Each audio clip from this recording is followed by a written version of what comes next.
Ке обвинителството имаше неколку соопштенија во однос на сообраќајната незгода и трагедијата во Ласкарци. Преземени се повеќе мерки, во моментов се вршат вештачења во делот на тој предмет и откога обвинителството ќе ги обезбеди овие докази, а во исто време, како што беше соопштено, веќе се повикуваат и сведоци во делот на незгодата, ќе може поконкретно да соопшти во делот на причините на незгодата, евентуалната кривична одговорност на сторителот или сторителите на кривичното дело. Во овој момент се уште не може, обвинителството нема такви податоци да излезе со тоа која има одговорноста во врска со конкретната сообраќање незгода. Дали ги дособравте сите потребни материјали,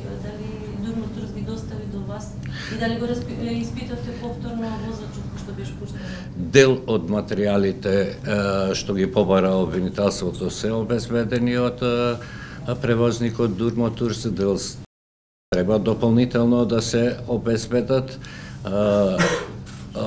Возачот на возилото е еднаш сослушан, меѓутоа тоа не значи дека не може и повторно да биде сослушан доколку се укаже потреба на тоа. За пријавите од МВР, кои веќе беа најавени од министерот? Пријавите од МВР исто така и целиот тој настан во делот на говор на омраза, обвинителството активно го следи и постапува во овие случаи. Дали обвинителя до вас стигнала информација или некаква пријава дека на возачот или неговото семејство од трагедијата кај Ласкарци се заканувале по живот? Бидејќи пријатели, роднини на социјалните мрежи шират такви информации и тоа е преселиво.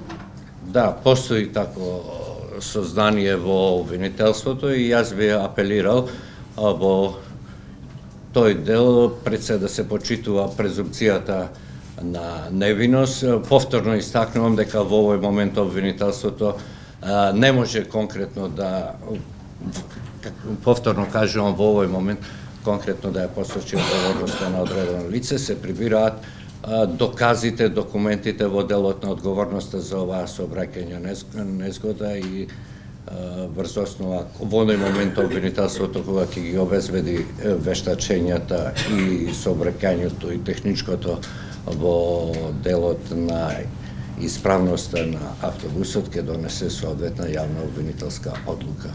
Би апелирал повторно да се почитува презумпцијата на невиност и особено во овој дел заканите за безбедноста на лицето за кое прашувате. Само да се надоврзам и приватноста на шоферот кој во оваа фаза се уште нема процесно својство, затоа што добивме таква информација од колегите од основно обвинителство дека е постојано мета на следење, се нарушува неговата приватност, сепак и човекот е измеѓу другото и жртва во таа несреќа, да бидеме хумани.